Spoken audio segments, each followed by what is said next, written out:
آیا رښتیا ډاکټر محمد اشرف غني د نور رحمان لیوال مرستیالانو ته یو میلیون ډالر ورکړی؟ دا خبره رښتیا ده که دروغ دی؟ ویډیو را سره تر پایه وګورئ، په خپله به پوه شئ.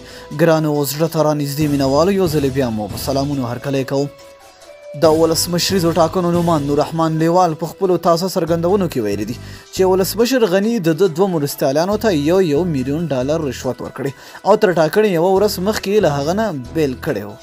د ولسمشریزو ټاکنو نومان نور رحمان لیوال دواړه مرستیالان د رایې اچونې نه یوه ورځ مخکې له هغه څخه بیل ټاکنیز ټیم ته لاړل چې په دغه تړاو نوموړي په خپل یو ټویټ کې لیکلي دي چې د هغه په راخبرۍ کې دواړه مرستیالانو له بل کوم ټیم سره جوړجاړي کړي او هغه به زر خپل مرستیالان کمیسیون ته معرفي کړي. خو نور رحمان لیوال تازه په خپل فیسبوک پاڼه باندې لیکلي دي چې د نوموړي دواړو مرستیالانو ته ولسمشر غني یو میلیون ډالر رشوت ورکړی دی. هغه په خپل پوسټ کې لیکلي ګنګوسي دي چې غني داودزی او مسلمیار زما مرستیالانو ته یو میلیون ډالر رشوت ورکړی چې د دوی پردي پالې ډلې ته په اخره ورځ تیر شول. خو د نور رحمان لیوال په دغه پوسټ باندې خلکو سختې نیوکې کړي دي.